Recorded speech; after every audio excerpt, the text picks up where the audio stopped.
Russia के साथ जिस तरह से हमने रिश्ते खराब किए, अमेरिका के कहने पर हमने रशिया से तेल खरीदना बंद कर दिया, और भी हम जिस तरह से अमेरिका के करीब जाते जा रहे हैं और अपने ट्रेडिशनल दोस्त, जिससे हमारी लंबी दोस्ती रही है, जिसने यूएन सिक्योरिटी काउंसिल में हमेशा हमें सेव किया है, उस रशिया से हम दूरी बनाते जा रहे हैं। उसके असरात अब धीरे धीरे दिखने शुरू हो गए हैं और आगे और दिखेंगे।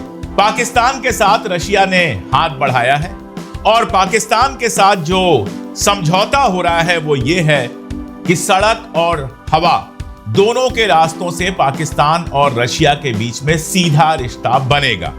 यानी हवाई संपर्क बढ़ेगा, जहाजें बढ़ेंगी, मास्को से सीधे इस्लामाबाद आएंगी, इस्लामाबाद से सीधे मास्को जाएंगी, और साथ में सड़क के रास्ते से भी रशिया जुड़ेगा पाकिस्तान के साथ।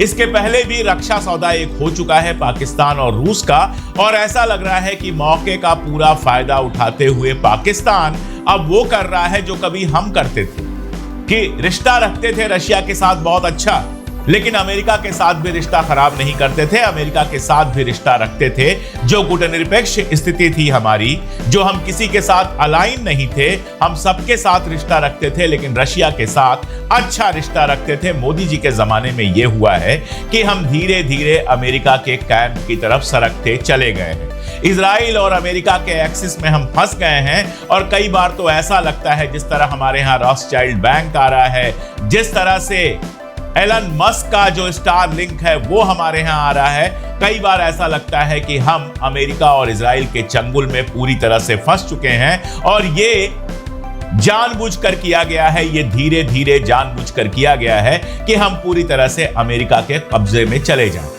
नतीजा ये हुआ है कि आस पड़ोस के सारे देश हमारे दुश्मन बनते जा रहे हैं, और पाकिस्तान बड़ी होशियारी के साथ आप देख रहे हैं कि अपने रिश्ते चाइना के साथ भी अच्छे रख रहा है। चाइना के साथ तो उसके बहुत अच्छे रिश्ते हैं, अमेरिका के साथ भी उसके रिश्ते बहुत अच्छे हैं। उसके आर्मी चीफ जाते हैं और अमेरिका में बैठकर, व्हाइट हाउस में बैठकर ब्रेकफास्ट करते हैं, कॉफी पीते हैं, लंच करते हैं। मुस्लिम कंट्रीज के साथ उसके रिश्ते बहुत अच्छे हैं, टर्की के साथ रिश्ता उसका बहुत अच्छा है। ऑपरेशन सिंदूर के समय टर्की ने उसकी पूरी मदद की, जबकि टर्की ट्रेडिशनली, अगर मुस्तफा कमाल पाशा के जमाने से याद करें, तो हिंदुस्तान के साथ अच्छा रिश्ता रखने वाला रहा है।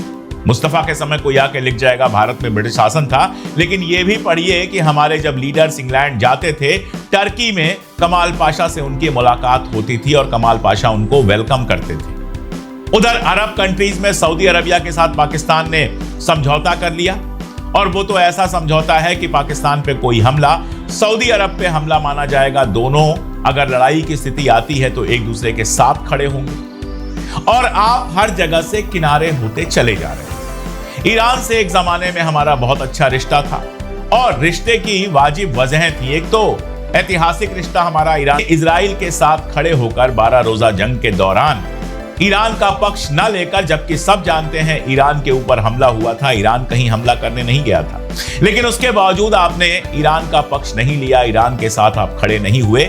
नतीजा ये कि ईरान के साथ भी आपके रिश्ते गड़बड़ होते जा रहे हैं। अरागची लगातार पाकिस्तान आते हैं, कभी पजेश्कियन पाकिस्तान आते हैं, लेकिन हिंदुस्तान आने की जरूरत उनको महसूस नहीं होती। तो इस्लामिक कंट्रीज के बीच में आपने अपना रिश्ता खराब किया। जो इमेज बन रही है हिंदुस्तान की वो तो सब जानते ही हैं। जिस तरह से यहां दिन रात हिंदू मुसलमान होता है, उसका असर मिडिल ईस्ट में कैसा पड़ता है, ये वहां जाने पर, वहां के लोगों से बात करने पे समझ में आएगा। सरकारें सीधे कुछ नहीं बोलती हैं। सरकारें, चूंकि अमेरिका और इजराइल से आपका रिश्ता है, तो सीधे आपके ऊपर कोई अटैक नहीं करेंगी, लेकिन अंदर अंदर जो गुस्सा पनप रहा है वो तो दुनिया देख ही रही है। आप इसी से अंदाजा लगाइए कि फलस्तीन जैसे मुद्दे पर दुनिया के सारे इंपॉर्टेंट देशों की राय ली गई। सारे इंपॉर्टेंट देश उसमें अपना रोल निभा रहे हैं, चाहे यूरोप के देश हों, चाहे मिडिल ईस्ट के देश हों, चाहे बाकी देश हों, लेकिन हिंदुस्तान उसमें कहीं दिखाई नहीं दे रहा है, क्योंकि आपका कोई स्टैंड ही नहीं है। आप कभी इजराइल के खिलाफ वोट कर देते हो, कभी इजराइल के पक्ष में वोट कर देते हो, और सब जानते हैं कि भारत की सरकार इजराइल के कितने करीब आती चली गई। और जैसे जैसे आप इजराइल के करीब आओगे, जैसे जैसे आप अमेरिका के करीब आओगे, जाहिर है मिडिल ईस्ट में आपकी इज्जत गड़बड़ होगी, और बहुत सारे मुल्क, चाहे वो साउथ अफ्रीका हो या इस तरह के सारे मुल्क जो हैं, जो आपको कभी पक्का दोस्त समझते थे, अब आपको ऐसी निगाह से देखते हैं कि भरोसा नहीं किया जा सकता। अब मान के चलते हैं कि भारत फाइनली अमेरिका और इजराइल के साथ ही जाकर खड़ा हुआ। दरअसल टर्की के इस्तांबुल में ओआईसी का सम्मेलन था। ओआईसी के जो खास तौर पे ट्रांसपोर्ट मिनिस्टर्स हैं उनका सम्मेलन था, इस्तांबुल में यह हुआ था।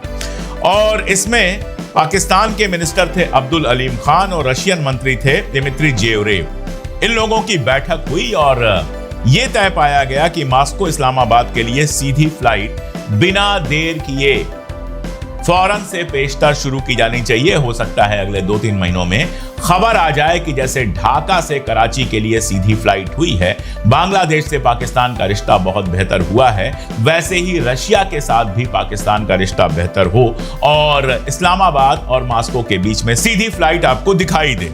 इस दौरान यह भी कहा गया कि पाकिस्तान सरकार ट्रांसपोर्ट सेक्टर में सहयोग बढ़ाने के लिए सड़क नेटवर्क और लॉजिस्टिक कॉरिडोर के विकास में रूस के साथ मिलकर काम करेगी। अब आपको लग रहा होगा कि कौन पाकिस्तान से बस से रशिया जाएगा। सड़क ट्रांसपोर्ट बस चलाने के लिए या लोगों को यहां से वहां भेजने के लिए नहीं होता है। सड़क ट्रांसपोर्ट तब शुरू होता है या सड़क ट्रांसपोर्ट की जरूरत तब महसूस होती है जब माल यहां से वहां जाना हो, सामान यहां से वहां जाना हो। यानी सीधी सी बात है कि रूस और पाकिस्तान आपसी ट्रेड लगातार बढ़ाने की कोशिश कर रहे हैं। अब आप देखिए, बहुत सारे बैन लगे हैं। भारत में तेल खरीदने के मामले पर 25% का टैरिफ लगा दिया ट्रंप ने, आपको अच्छी तरह से याद है। और उसके बाद ट्रंप का बयान आया कि ट्रेड डील हो गई है, भारत ने रूस से तेल खरीदना बंद कर दिया है, इसलिए अब हम 25% हटा रहे हैं। लेकिन साथ में यह भी आया कि नजर रखी जाएगी भारत के ऊपर, अगर भारत ने डायरेक्टली या इनडायरेक्टली रशिया से तेल खरीदा तो फिर से 25% का टैरिफ लगा दिया जाएगा। ये बेहद अपमानजनक है कि कोई देश हमारे ऊपर नजर रखेगा। हम एक खुद मुख्तार मुल्क हैं, हम एक आजाद देश हैं, लेकिन हमारे ऊपर नजर रखेगा अमेरिका कि हम रशिया से तेल खरीदे या फिर नहीं खरीदे। और आप देखिए, भारतीय नेताओं के बयान और अमेरिकी नेताओं के बयान में फर्क देखिए। म्यूनिख सिक्योरिटी सम्मेलन जो चल रहा है जर्मनी के म्यूनिख में, उसमें हमारे जयशंकर साहब भी गए हुए हैं। उस सम्मेलन में मार्को रूबियो ने बिल्कुल साफ साफ कहा कि भारत ने इस बात पर सहमति जताई है, इस बात पर हां कही है कि वो रूस से तेल नहीं खरीदेगा, धीरे धीरे बंद करेगा रूस से तेल खरीदना। लेकिन वहीं पर जब जयशंकर साहब से सवाल पूछा जाता है, जर्मनी के विदेश मंत्री जोहान वेटफुल के साथ वो मीटिंग कर रहे थे, उसमें सवाल पूछा गया तो वो उसको गोल गोल घुमाते हैं, कहते हैं भारत अपनी रणनीतिक स्वायत्तता के लिए, यानी टैक्टिकल तरीके से जो हमारी स्वायत्तता है उसके लिए पूरी तरह से प्रतिबद्ध है। जहां से चाहेगा तेल खरीदेगा। देश की जो ऊर्जा खरीद होगी, तेल की खरीद होगी, वो कास्ट पे डिपेंड करेगी, जोखिम पे डिपेंड करेगी और कहां से अवेलेबिलिटी है, यानी कास्ट, रिस्क और अवेलेबिलिटी के ऊपर डिपेंड करेगी। और उन्होंने कहा कि वैश्विक बाजार जो इंटरनेशनल मार्केट है वो बहुत कॉम्प्लेक्स है और भारत की तेल कंपनियां स्वायत्त हैं, वो अपने हिसाब से डिसीजन लेंगी वगैरह वगैरह वगैरह। आप बताइए, उसी सम्मेलन में मार्को रूबियो साफ साफ कह रहा है भारत ने रूस से तेल खरीदना बंद कर दिया। खबर आ रही है कि हमारी तेल की खरीदी रूस से बंद हो गई है, कम हो गई है। खबर आई कि रूस से जो तेल के टैंकर भारत के लिए चले थे, चाइना ने उनको बेहद सस्ते दामों पे खरीद लिया है और चाइना की जो तेल की खरीदी है वो सबसे ज्यादा अभी तक की हो गई है। अब कोई सवाल करेगा चाइना ज्यादा तेल का क्या करेगा, वही जो आप रूसी तेल का कर रहे थे। बहुत कम लोगों को ये टेक्निकलिटीज पता होती हैं और YouTube वगैरह पे बहुत ज्यादा बताया नहीं जाता है, लेकिन इस बात को समझिए आप, रूसी तेल सारा का सारा अपने मार्केट में नहीं खप रहा था। अंबानी साहब रूस से तेल खरीद रहे थे, यूरोप ने रूस से तेल खरीदना बंद कर दिया था। तो अंबानी साहब रूस से तेल खरीद रहे थे और यहां से वो तेल यूरोप में भेजा जा रहा था और पिछले दिनों इंडिया यूरोप में तेल का सबसे बड़ा सप्लायर बन गया था, जबकि भारत में तेल नहीं पाया जाता इतना। तो आप अंदाज लगाइए कि रूस से तेल खरीद के हम यूरोप को भेज रहे थे, बेच रहे थे और प्रॉफिट, सीधी सी बात है कि प्रॉफिट अंबानी कमा रहे थे, देश की जनता को कोई फायदा नहीं हुआ सस्ते तेल का। ऐसे ही चाइना जिस तरह से तेल इकट्ठा कर रहा है पर निर्भर नहीं हो जाएंगे। क्या हमारे देश में चारा भी नहीं मिलता है? कि अमेरिकी चारा मंगाया जाएगा? आगे सुनिए, अगर हम जीएम सोया तेल के आयात की अनुमति दे देते हैं, इंपोर्ट को परमिट कर देते हैं, तो मध्य प्रदेश, महाराष्ट्र, राजस्थान और देश भर के हमारे सोयाबीन किसानों का क्या होगा? वे एक और झटका कैसे झेल पाएंगे? क्योंकि बाहर से तेल आएगा, तेल की कीमत गिर जाएगी, तेल की कीमत गिरेगी तो भारत में जो कंपनियां हैं वो सोयाबीन की कीमत घटा देंगी, यानी किसानों को अपने सोयाबीन के लिए कम पैसा मिलेगा। आप बताइए किसान इसको कैसे झेल पाएंगे। तीसरा सवाल है, जब आप अतिरिक्त उत्पाद कहते हैं यानी एक्स्ट्रा प्रोडक्ट्स कहते हैं तो इसमें क्या क्या शामिल है? क्या यह समय के साथ दाल और दूसरी फसलों को अमेरिकी इंपोर्ट के लिए खोलने का दबाव है? क्या उसका पहले से संकेत दे दिया गया है?